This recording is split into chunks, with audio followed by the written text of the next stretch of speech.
It's time to add the borders and backing to the Hometown Quilt.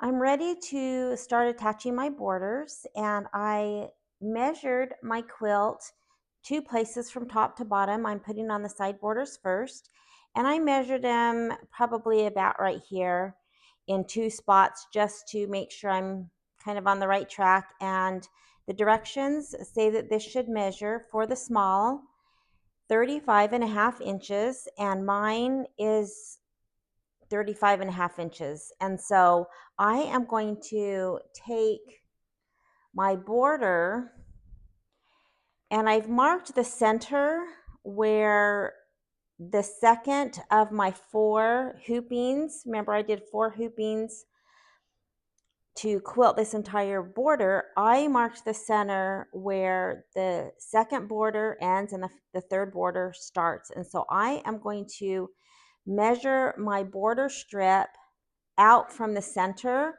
instead of just measuring from one end and cutting it off at 35.5. I want them to be equal on both sides, and so I'll have a little bit of the quilting cut off on one side and a little bit of quilting cut off on the other side.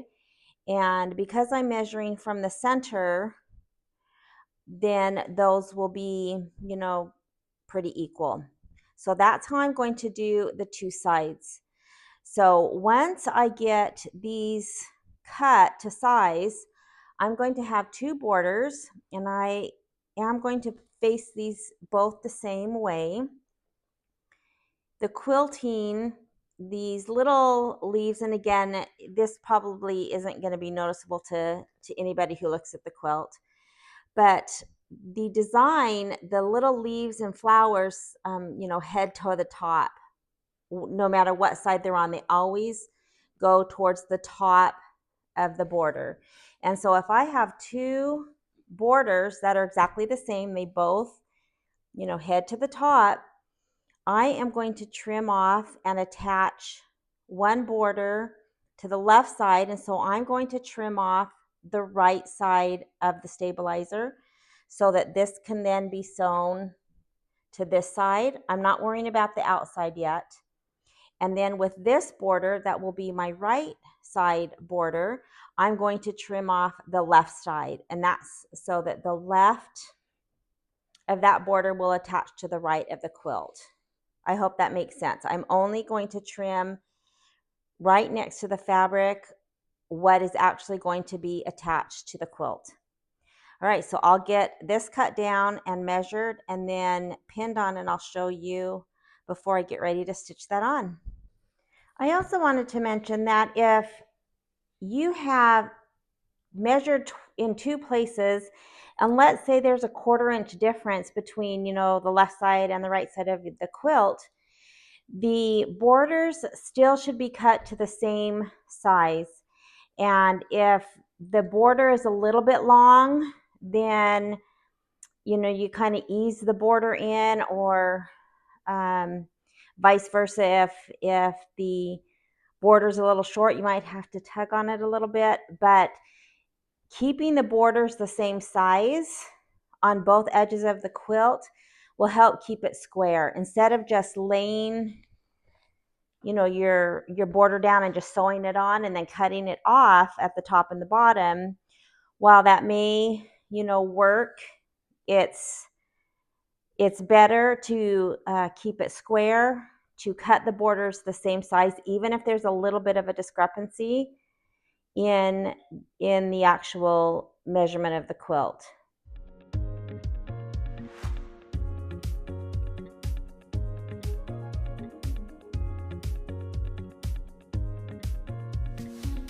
I have both sides trimmed, and of course when I was trimming this one I did flip it around because I'm right-handed and trimmed it, but I have it so that they're both right facing up, and then the sides closest to the quilt I've trimmed with the interfacing.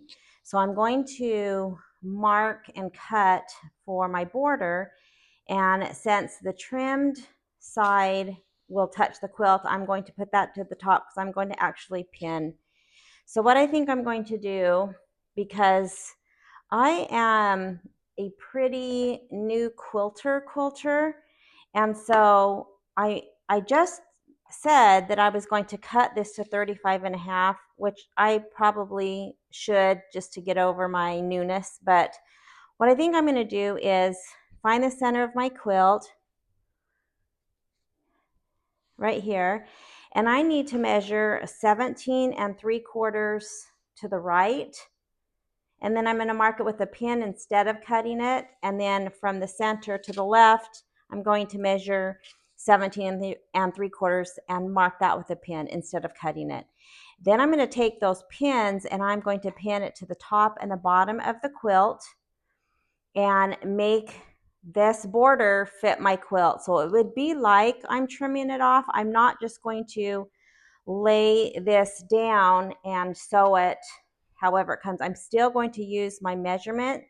I'm just not going to actually cut the border off just in case. Again, I'm kind of new to the quilting part of it. So that's what I'm going to do. I'm going to measure and pin and then get the sides pinned. So I've lined up the edge of my ruler right where the center of the border is. And I've lined up the edge of the ruler with the fabric and then just making sure that the other edge of fabric is, lined up straight so that I'm not kind of skewing off, which wouldn't give me an accurate measurement. And so I'm just going to take a pin and pin at the top at this 17 3/4. And then that's what I'll use to pin to the very edge of my quilt. So that's how I'm going to mark, and then I'll just do the same thing with this side. I will find that center, put my ruler, and then mark with the pin. So if you look at this, this will basically be where my cut would be, which gives me a little bit into this very last little part of the design, and it should be the same on the other side. So I pinned the ends on, and I just want to show what I'm doing again instead of just cutting mine off. So I've put the very corner, this is the right side of the quilt, and I made sure that my houses are going to my left, and so when I flip this over, these little flowers and leaves are heading towards the top of the houses. So I know I have the right border on. Again, is it really that critical? Probably not. So I have where I've marked, and I have that lined up, and I have put a pin in it. And then I have taken the other side and done the same thing. I have the pin where I marked the size, and I have it pinned to the top. And so now if I just look at this and kind of pull the ends, I can see that it fits good. There's not, one that's super tight and one that's gapping. And so I'm just going to work my way. I'm going to probably use a couple of pins, maybe where my borders are, and then maybe I'll add a couple of clips so that it keeps it all nice when I am sewing this on. All right, so far so good. And it also, to kind of show that I'm in line, is that my center that I marked for the border will of course line up to the center of a block. And so if I wanted to, I could see where the center was on this block. Let's just look. That should be 7 inches. So 3.5.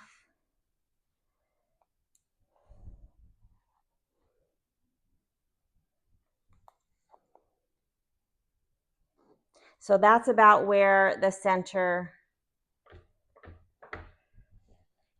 of where these two meet, if I wanted to do that, just to kind of, again, give me another point. And then I would take these and again, see how well they fit. And so then I'll just maybe add one more pin and a couple of clips. All right, so that's what I'm going to do for this side and the other side, and then get it sewn down.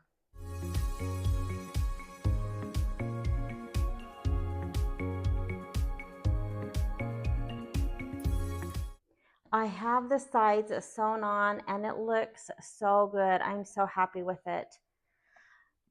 And I just now need to trim up these corners since I didn't do that. I just marked it with a pin.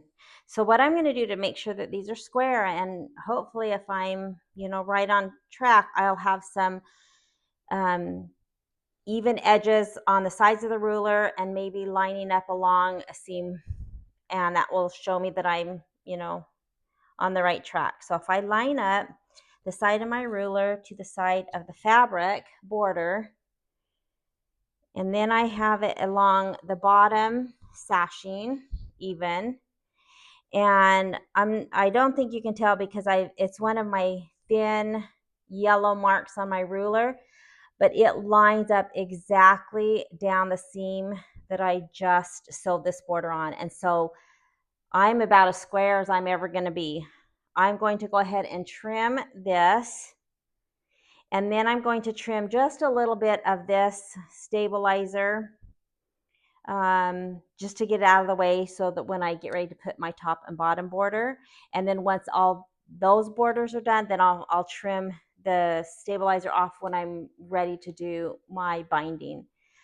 I don't really like to trim it off before. I'm actually going to add my backing and do the stitch in the ditch before I take the rest of the stabilizer off. I just feel like it kind of protects the edge so that it doesn't fray so much. Now this has been backed with fusible interfacing, but it still can fray. And so I feel like if I leave the stabilizer on, which is why I've left it on after I sewed my border strips and I'm only cutting off what I'm actually going to be sewing to the quilt, I just feel that it helps protect it. And so that's the last thing I do is trim off the stabilizer when I'm ready to sew on that edge. So that will stay on until the backing is put on. And then when I'm ready to actually sew the binding on is when I'll cut the rest of that off. But this looks good so far. I'm super happy with the way it looks. And so I'm going to cut all 4 corners like this, making sure that they are as square as I can get them. This one looks great and I love it. All right, so I'm going to cut these 4, and then I'm just going to repeat the same steps for the top and the bottom. I'm going to measure several places, the width of my quilt, of course, including the border, and that will give me the length that I need to trim my top and bottom border to. I will measure again from the center where I quilted and work my way out. That way, when I put the borders on, the center will be in the center and they'll be even. And then I will just sew the top and bottom on just like I did this, and it'll be ready for the backing. All right, let me finish these borders.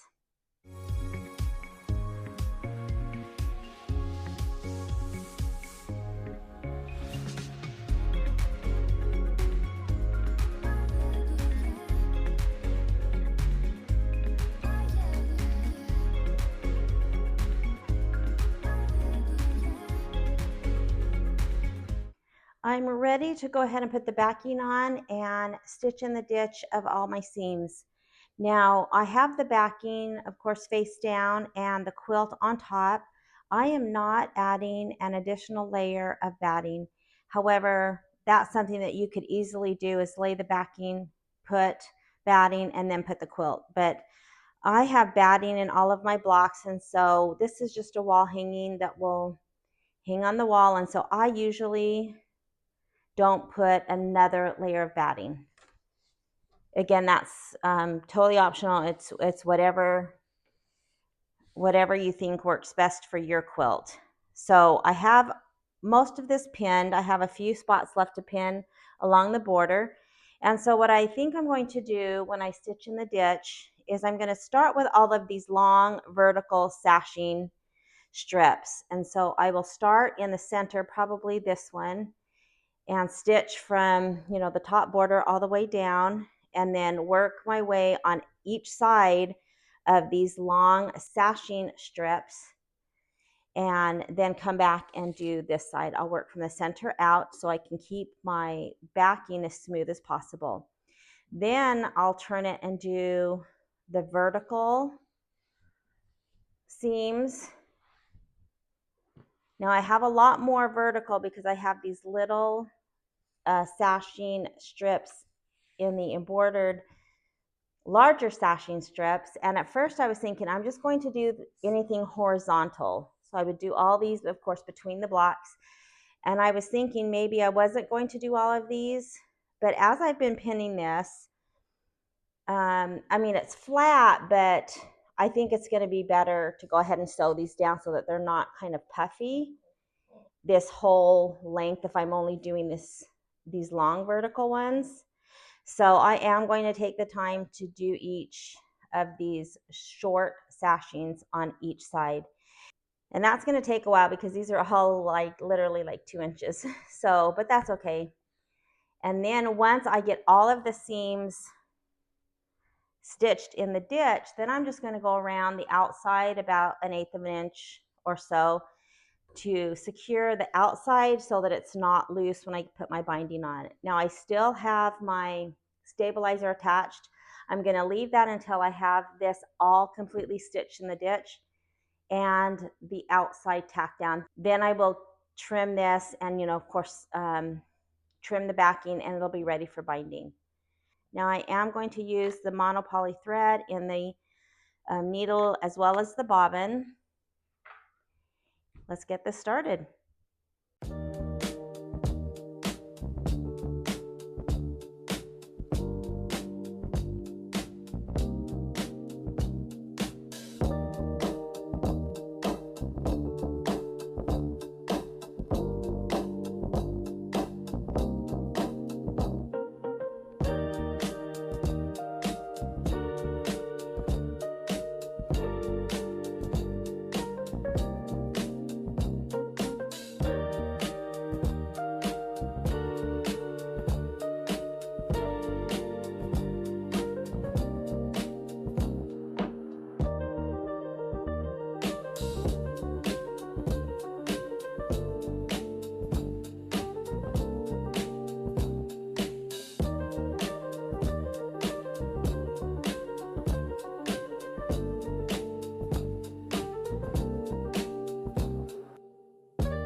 I have all of the stitch in the ditch done. I love it. It feels great. It looks great. And the backing, you can see some of the stitching that I did, stitch in the ditch.